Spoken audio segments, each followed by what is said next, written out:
Bonjour, est-ce que tu aurais une minute pour répondre à ma question? Est-ce que l'IAG devrait être autorisé pour tous les examens finaux? Devrait être autorisé pour tous les examens finaux. Cette réaction-là, on l'a entendue plusieurs fois quand on a questionné la communauté étudiante de HEC Montréal. La question peut sembler hypothétique à prime abord, mais ça a suscité des réflexions tout aussi intéressantes les unes que les autres. Et c'est exactement là qu'on touche à toute la complexité de l'intégration de l'intelligence artificielle générative dans notre contexte d'enseignement. Alors voilà, on vous amène aujourd'hui découvrir ce que la communauté étudiante nous a dit. Et croyez-moi, les réponses vont peut-être vous surprendre. Je m'appelle David Di-Pietro, je suis concepteur pédagogique à HEC Montréal et vous écoutez #Génération IA.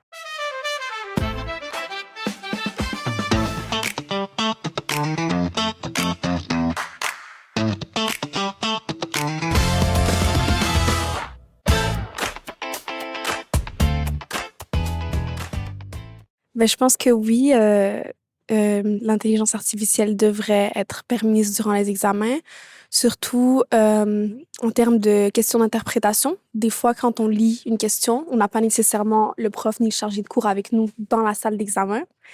Fait que ça permettrait de mieux comprendre et justement mieux répondre.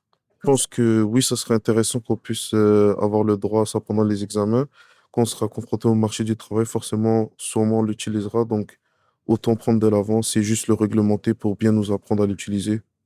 Yo creo que es bon para personas como moi que ont besoin de traduction, pour bien écrit, oui, mais si la personne va seulement l'utiliser pour ça, oui, mais c'est difficile de faire ça dans un examen aussi parce que les examens ici sont très exigeants et le temps c'est court, alors ça va te tenter à l'utiliser.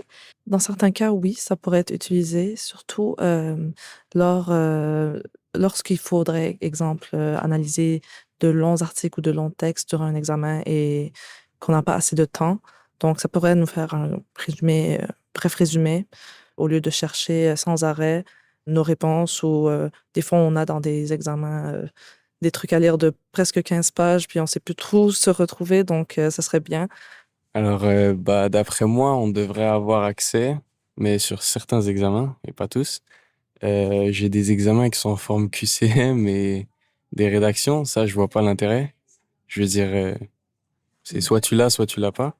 Donc, je dirais non, idéalement. Mais la réalité, c'est qu'en ce moment, c'est assez difficile de contrôler ça.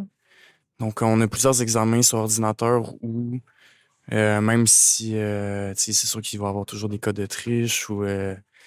donc, je pense qu'il y a un niveau de contrôle qu'il faut qu'il soit géré aussi. Mais je pense que dans un monde idéal, toutes les idées des étudiants devraient... ça devrait venir des étudiants eux-mêmes, pas de l'IA. Ben, moi, je pense que ça dépend de qu'est-ce qui a été évalué pendant la session. Si, par exemple, en classe, je trouve qu'en classe, pour évaluer les compétences de tout ce qui est comme réalisation d'un projet et tout, c'est presque obligatoire dans ma thèse qu'on utilise l'intelligence artificielle, puisque ben, dès qu'on sort de l'école, c'est sûr qu'on va l'utiliser aussi. En ce qui concerne les examens, si c'est plus pour... ça dépend. Si les examens sont faits plus pour voir la compréhension de l'élève par rapport au cours, je pense que ChatGPT ou n'importe quelle intelligence artificielle devrait être utilisée juste pour la syntaxe, l'orthographe et tout, parce que je sais que il y a certains élèves qui ont plus de difficultés dans tout ce qui est syntaxe, puis je trouve que c'est quand même un frein des fois à l'équité, puis facilement ils perdent des points du fait qu'ils sont moins habiles dans certaines compétences. Donc ça, oui, mais en général, sur le fond de l'examen, je pense moins. Je ne pense pas que ça devrait être utilisé pour tous les examens, à moins qu'ils soient conçus pour que ça soit correct d'utiliser l'IA. Il faut juste adapter les examens, les questions, ce sur quoi on est évalué, pour pouvoir l'intégrer dans les examens finaux. Mais je trouve que ça serait très pertinent. Je trouve que ça serait inutile d'utiliser l'intelligence artificielle parce que tout ce que ça fait, c'est juste rassembler l'information que ça a trouvée. Puis, vu que c'est pas encore finement utilisé, c'est sûr que parfois, il va chercher de l'information bidon qu'il a trouvée à quelque part, tu sais. Ils n'ont pas de base de données, mettons, comme le site de HEC en ligne, bibliothèque, qui est capable d'aller checker tout.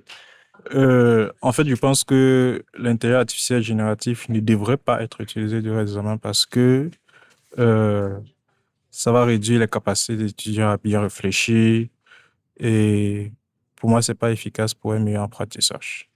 Du coup, moi, je trouve que ça ne devrait pas du tout être permis, surtout en examen, pour la simple raison que je trouve que l'IA aujourd'hui nous endommage, entre guillemets, l'esprit critique, notre capacité à réfléchir.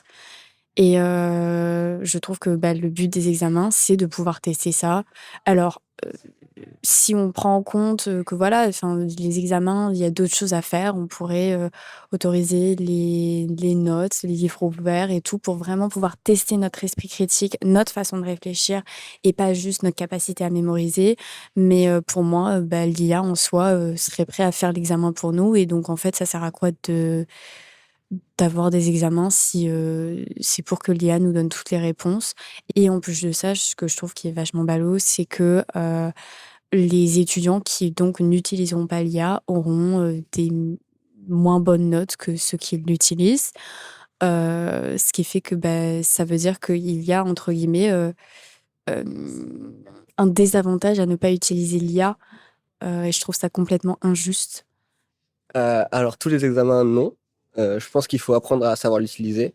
Donc, même il peut y avoir des cours où on nous entraîne à savoir comment bien l'utiliser parce que je pense que ça va être important dans notre futur, même personnel ou professionnel. Mettons, je dis n'importe quoi, mettons en marketing, on a un travail qu'il faut sortir des idées de différents concepts de publicité. L'IA pourrait peut-être nous aider à trouver des pistes, puis à ce moment-là, nous autres, qu'on a trouvé des sources qui viennent confirmer nos arguments pour faire ce genre de travaux-là. L'intelligence artificielle, c'est devenu inévitable de nos jours.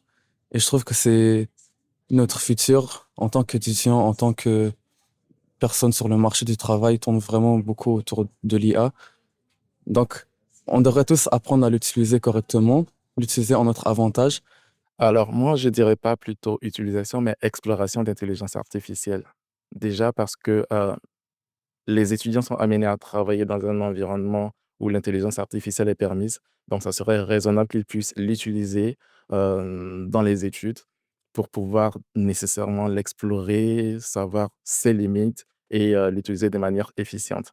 Comme je le disais, c'est essentiel de s'attarder à la manière de l'intégrer et ça touche pas juste les examens finaux.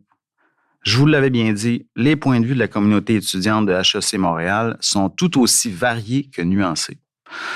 Entre les membres qui sont partisans d'une intégration pour mieux s'aligner avec le monde du travail, ceux qui prônent une interdiction totale et les autres qui imaginent un usage modulé et réfléchi, il y a une chose qui est claire, la communauté étudiante ne prend pas cette question-là à la légère.